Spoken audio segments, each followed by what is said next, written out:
Hello everyone, I'm Captain Logan. It's time for the D-pad. Here's Eric. He's just hanging out with me as I talk about this.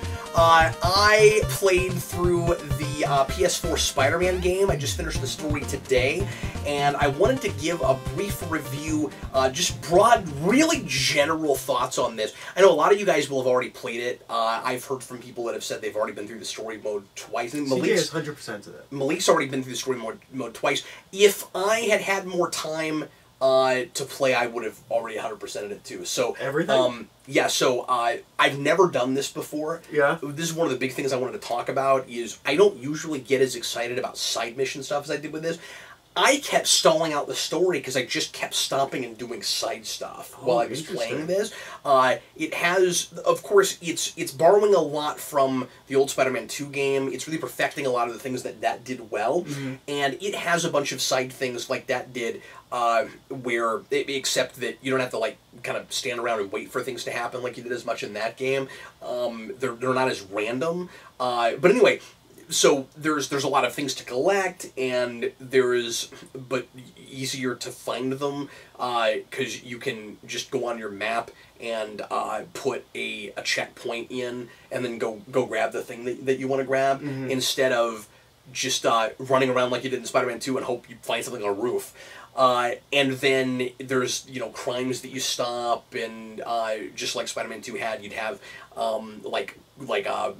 bad guys in cars you have to chase down, and people being robbed and stuff like that. But anyway, so all this really cool side stuff, and because the game does such a good job of making me feel like Spider-Man in exactly the way that Arkham made you feel like Batman, I'm all about responsibility, so things come up and I can't help but stop and solve things.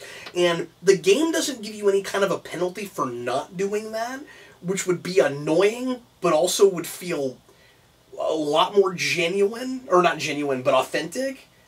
If you could somehow incorporate a system like that, where like there are consequences if you let bad things happen to people, but you still kind of feel that a little bit, or at least I did, and so it was difficult for me to just keep running to the mission. Of course, the thing that the main mission, of course, what makes it kind of unrealistic is you'll get a call from Aunt May, hey, you got to get here right away. But there's not like a clock on you or anything, so on your way to Aunt May, you can spend 3 hours of actual playtime going and finding things and solving stuff and doing side missions, and then you get to her, and the game pretends like you got there in like 5 minutes, you know what I mean? So Arkham had that too. I mean, how do you get around that if it's not a completely story-based game?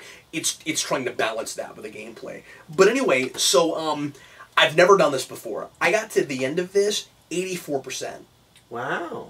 I'm already almost done. Wow. It will not take long to get the other 16. That's awesome. I've got every suit but one. Well, I've unlocked the possibility to get every suit but one. I think I still have some challenge tokens that I need for a couple other suits. But one of the things I really like about this game is that it gives you stuff that other games wait for DLC for already. This is built into the game mechanics. You can unlock really cool major Spider-Man suits and use them like skins. Well, and they're not just skins because they're actually part of the game. Like, you get new skills, new suit powers by unlocking them. So even if and it's nice because you don't have to keep jumping between suits to use the suit powers. It just unlocks powers that you can use with any suit. Oh, but you have to unlock that suit in order to use that power. That's cool. So like, there's punk rock Spider-Man. And I don't like what that suit looks like. It's funny, but I don't want to play in it. Yeah. But I tried running out Scott's Spider for a little bit. That's what I used through almost the whole game. Oh, cool. I love that costume. Until I unlocked Spider-Man 29 and 2099. Oh, of course. And then I used that for the rest of it. And it's amazing. That suit looks so good. And you get to see the 2099 suit super textured. Oh, and it's awesome. Cool. I think Shattered Dimensions, to be fair, also did a textured version of that suit. But it looks really cool in this. All the suits are really nicely redesigned. I mean, there's some stuff I wish was here, but of what we got, they're all really cool. They also put in, again, I've unlocked the ability to get it, but I haven't gotten it yet. They also do that white 2099 suit that I think looks like the White Ranger from Dino Thunder. Yeah. That's in here, but it looks more armored. It's weird. I don't really care for it. Yeah. Or at least, I haven't seen it in action yet. But yeah. But like, for instance, the punk rock suit gives you a power called Rock Out, where it's very cartoony. Like suddenly you're you're playing an electric guitar and then it shoots out sound waves and knocks all the guys out. And I use that a lot because when you have a like really hairy situation fighting a bunch of bad guys, that's a really helpful power. But I don't have to use I don't have to use the punk rock suit. That's nice. In order to use that power. That's great. So it's really nice. It's a really super polished game. There are some amusing glitches I found here and there. I'll just mix in positives and negatives as I go along. And I'll just jump around a little bit. Again, I want to talk story. I can't yet. Eric's not played it, so I'll do like really vague stuff here in a minute. But hopefully you can get through at least the story. If not for next time, to miss the one after it. Mm-hmm. I'll give you the game and start working on it. But anyway, so and you said you had some stuff spoiled for you, which kind of sucks. But yeah, I don't know. Like, sometimes it's weird living here. Like, you have things, but I don't think about it. So I was like, I'm never gonna play that. I'm not gonna buy that game. I don't care. You gotta tell me something. You'd like, yeah. So like, people are like, do you care? I was like, nah, I'm probably not gonna actually play that game. But it's in my house. I know, like, but I don't think about that. Like sometimes I don't think about it. Yeah. But anyway, before it came out, you said you wanted to play it. I did want to play it. I do want to play it, but I wasn't gonna pay for it. Yeah, sure. But I wasn't thinking. I was like, yeah, I'm probably not gonna play that game. And we have 2 PS4s in the house too. Yeah, I got one in my room. But anyway, I digress. So, what was I talking about? So, you're talking about glitches. Yeah, thank you. The thing that annoyed me most, as far as like, there's not a lot of unpolish, but there's dialogue that will get interrupted sometimes by things. Like mid-sentence. Arkham had that some. I think this one has it a little bit worse. Mm-hmm. I don't think they had a real great strategy of how to deal with that. Where like, it was especially annoying if it was if it seemed important. If it was like at all story stuff. Like early on, you're working in Otto Octavius's lab, and he'll call you on the phone and he'll be explaining an experiment he's working on, and it's furthering story, it's important, but if you jump into a side mission or something, it's going to cut that off and you'll never hear the rest of it. I don't like that. Sometimes... yeah, I've had things like that, especially with like phone calls and video games, where you're like, this is really important, what's over here? Oh no, you stop talking! Yeah, the way they do, and this makes sense, it's smart, there's a question I have about it. The way we do communication in this is smart because as you're swinging through the city, you just have a headset in your mask, and so when somebody we further story a lot by just somebody calls you on the phone and you're talking to them while you're making it to your next destination. That helps the game be smoother and where you're not like constantly having to stop to wait for things to finish and do everything through cutscenes. But the problem with it is there are places where you do need to stop and you don't even really realize it, because if you go on to the next thing, then it's going to get cut off. If it's like a really major story thing that you have to get to the next point, then if you get into a fight or something in the middle of it, the phone call will start over. But there are a couple places I found where it will finish a phone call and then think for some reason that it didn't get finished, or maybe it was like by a second or two, and you'll have to hear the whole thing all over again like 4 times. That happened. There's a side mission where I can't remember if it was like finishing backpack tokens or no, it wasn't that. It was something else. But there's a thing where there was a bunch of things I had to find, and I finally finished it. And then Yuri calls you on the phone, and she's like, "Oh, congratulations, you finished this thing." And then they have banter back and forth. I had to hear that 4 times. So I didn't love that. There were a couple of weird glitches. Like I mentioned this one on another video, but where there's one where, and I talked to like one other person that had this, where I'm in a mission and I'm supposed to be like eavesdropping on a conversation in an office building, and it's a bunch of windows, and the windows are just missing. Did I tell you about this? I saw your Facebook post. And so I was able to like run around in the room with the people that aren't supposed to know I'm there, and because you're not supposed to be able to do that, they don't know you're there. So you just walk like right around them and take pictures of them. So you're not supposed to go in that building at all? You're not supposed to be able to go in there. But the windows were missing, and so I was actually able to walk around in the building. Weird. Yeah, that one was strange. For the most part, it is really super polished. Story wise, and just atmosphere wise and tonally in general, I mean, it's really classic Spider-Man. It's the most authentic Spider-Man thing I've seen in a long time. Oh, cool. Like the new comics are doing a really good job.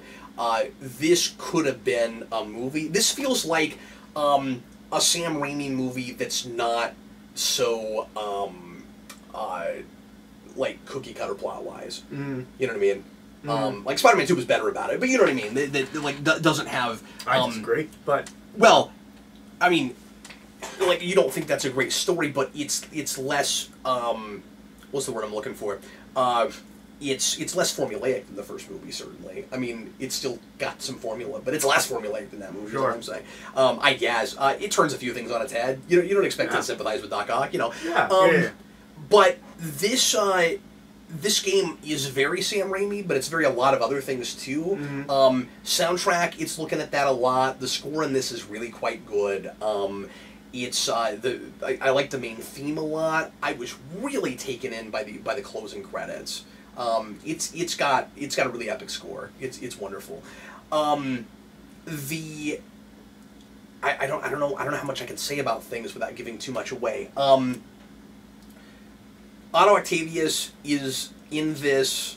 He's at first like Peter's mentor, and I guess it's okay to say, like really minor spoilers. Like you do see him go bad in this. Well, I knew that. What's weird is that isn't Spider-Man like 10 years into his career? Yeah. That seems weird. Why do you say that? Well, like he hasn't fought Doc Ock in his first 10 years.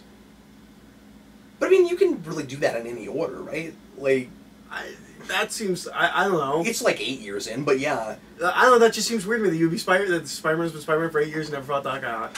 Okay, but he hasn't fought Green Goblin yet either. Like that's like, also weird. No, so what they're doing, I don't have a problem with any of that. Okay. I mean, I haven't played it. I'm just No, I like it. They're doing the Arkham thing without having done any of the really major stories, and I'm kind of okay with that. The idea is he's been in the costume for a long time, and it's like kind of just post-college Peter, and he's fought a lot of minor villains, but that opens them up so that they can do the major stories, because the big difference between Batman and Spider-Man is, at least, of course, conceptually, Spider-Man's more like a big ongoing novel with a guy that would keep getting older, right? So, I get why with Batman you would maybe have a lot of the major stuff happen already, and then you'd make up some new things. But Spider-Man, that's maybe harder to do. Like, you'd want to do your take on the bigger Spider-Man stories, I think, in a way that you maybe would. It's easier to make up new Batman stories. Okay. I think that makes sense. Sure. I get why they did that. The reason the Venom suit isn't in this is because apparently the main guy running the game development on this, the director of this game was like, if we do the Venom suit, I want to really earn that. I don't want it to just be a suit that you get, which tells me he wants to do that story. So they're wanting to do some of the big major stories, it seems like, and kind of reinvent them. That could be cool. The thing with Arkham was it was comic book, but it wasn't comic book. Like they kind of had their cake and ate it too. And this sort of does that, but like I said, it seems like we just haven't done a lot of the big stories yet. Okay. So the way they do, and I hope that's not giving too much away, but I saw Otto Octavius. I assumed we would see him go bad. Yeah. So hopefully that's not too much of a spoiler, but the way they do him is very much, I think, a cross between Spider-Man 2, like Sam Raimi's movie, and Ultimate. Okay. It's really interesting. Okay. Like, they do the arms in almost the exact same way in Spider-Man 2.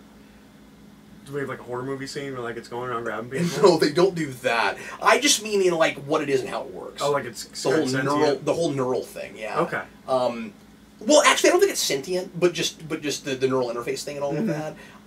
And like it kind of messes with his mind, but it's not just mind control. They kind of do both in this. Okay. And I like that a lot. That ends up working pretty well, and it's really sad. Miles is here, He's been in some of the posters, so I think a lot of people know I that. mean, I knew that before it came out. That was one of the things that I heard about the game, is that Miles was in it. Miles is here. Miles and Mary Jane are treated not just as supporting characters, but almost as a part of an ensemble cast. You play as both of them. Oh, interesting. And I don't love it. Okay. I start to get won over by the end, but I found some of it kind of tedious. Some of it is just a taste issue. And some of it is a narrative thing. So, again, I have to kind of adjust a little bit because it being a Spider-Man thing, I get why with Batman being such a loner, it's easier to... And Spider-Man thinks he is, but not the same way Batman is, right? Like, Batman being such a loner, it's easier to get more of the story points done with Batman without having to cut to other people. But Spider-Man often like relies on other people even when he doesn't want to, and with the responsibility thing, there's like, you know, dealing with and relying on people who don't have power but have responsibility. So we have that here, and we have the thing where we don't want Mary Jane to just be a love interest character, so she has to actually do stuff. And if we make them all cutscenes, then we have to watch too much movie. So we have to play as her, and we do the same thing with Miles.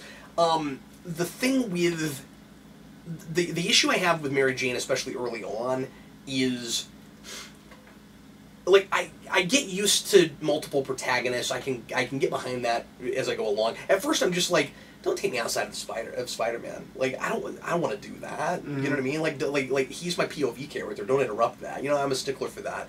Well, you're here to swing around the city. That's why you bought this game. Yeah.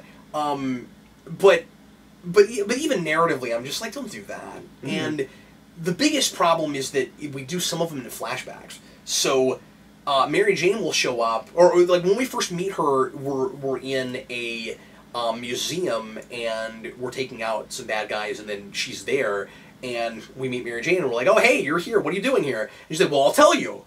Then we flash back 15 minutes, and we have to play the story she's telling. I don't like that. Yeah, that's not... I just don't care for that. It's weird. It just takes me out because it's intrusive because it already happened. So it's like... It's weird to do that in an interactive thing. Because, like, well, I already know that I make it okay.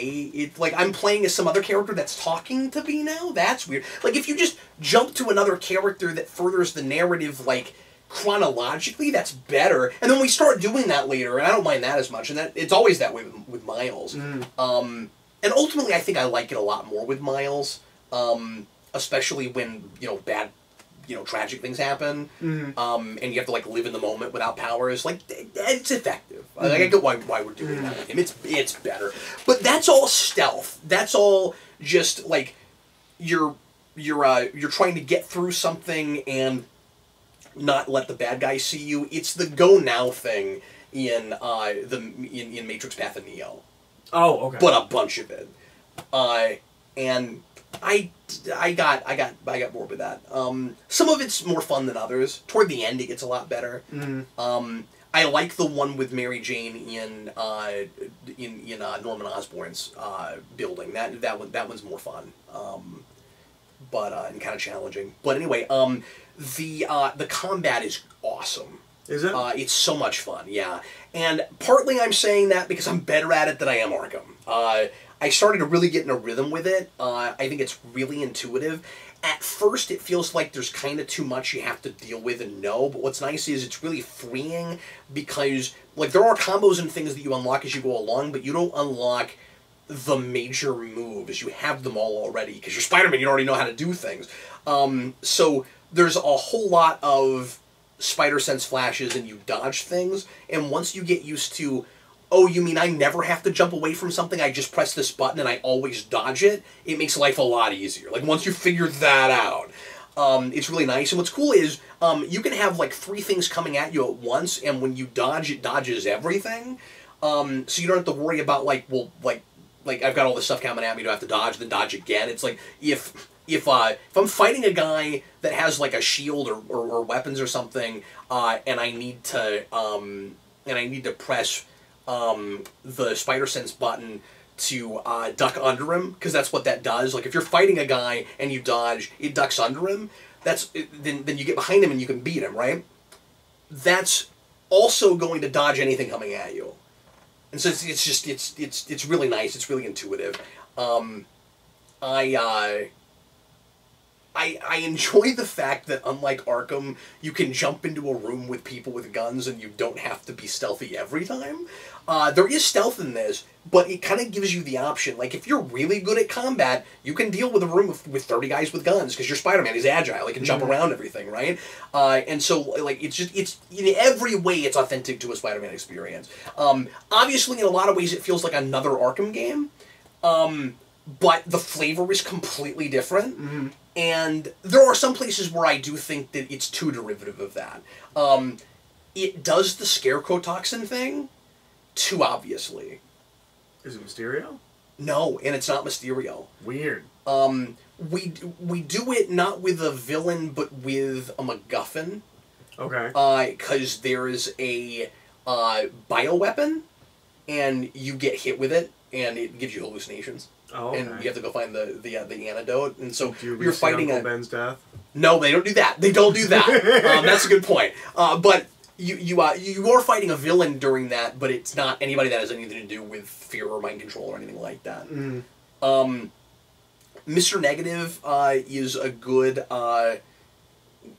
foil for Spider-Man in this. I kind of like how on the nose that is, honestly. I kind of dig the whole, Spider-Man's about responsibility. He's trying to stay positive, and he has to, fight the personification of cynicism. Like, I really like that. Mm-hmm. And all of the villains in this, except for the ones that are about more petty things, you have the more kind of henchman-type villains like you always get with Spider-Man. And you know what some of the villains are. I don't want to give them all away. Scorpion, Electro. Yeah, I don't want to give everybody away, but okay. but there is, I will say, there is a Sinister Six of sorts in this. Okay. And when I hope that's not giving away too much, but they do several Spider-Man villains, and some of them are just about petty stuff. Like, there's one that's just about money, and and then there's you can guess who that is, and then there's it really could be any of them. The villains, yeah. But you mentioned Scorpion. Like, you remember the animated series? Like, he always had debts. He was always trying to pay his debts off. They do that here. But then you've got villains, the major villains who all are like the reverse Spider-Man, where if he had continued on with the revenge motive after Uncle Ben died, he'd be these people, and we do that, and it's pretty effective. Is it super effective? Is it super? It's super effective. Yeah, I think it's pretty good. Yeah, I didn't play with the main suit that much because I got Scarlet Spider, and then I got 2099, and I didn't know you liked the Scarlet Spider costume. Oh, I love the Scarlet Spider. costume. Okay, I also love it. I just didn't know you did. It looks fantastic. Yeah, and I got it like 4th or 5th suit. Like, I was playing with that like 2 hours in, and I was like, this is awesome. Fisk is in this. He's the first boss fight. That's fun. I don't know what else I want to mention about it right now, but I love it.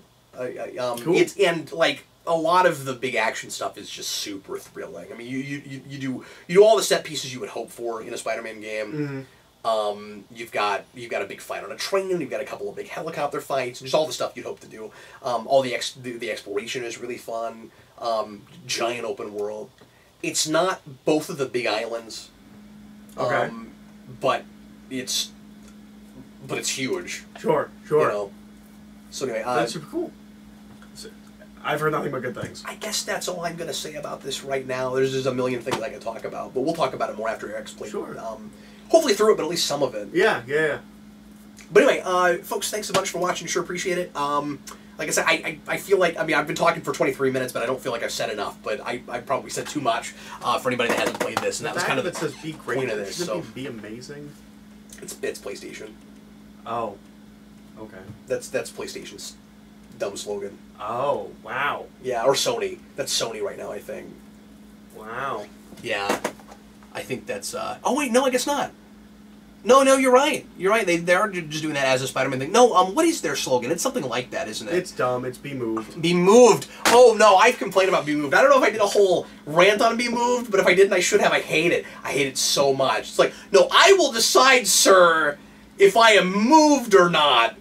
Because they do in their movies, and I'm just like, you don't get to tell me, especially because you're Sony. Yeah. Like, you made so many crappy movies that are pretending that you don't get to say be moved. Yeah. Well, anyway, thanks a lot for watching, everybody. Eric and I are going to move on now to the last segments of the Omnibus. We've got to do some Captain's Log. We've got some news to talk about, including video game related. This is super sad, of course. The end of Telltale, and we'll talk about. We've already got a couple trailers and other things to talk about. So we'll be doing that, and then we'll do a little bit of Q&A, and then we will bid you adieu. Doing something special for Q&A. Eric doesn't even know about it yet, I don't think. So look forward to that. And in the meantime, I'm Captain Logan. I'm Eric, and we'll see you in a bit.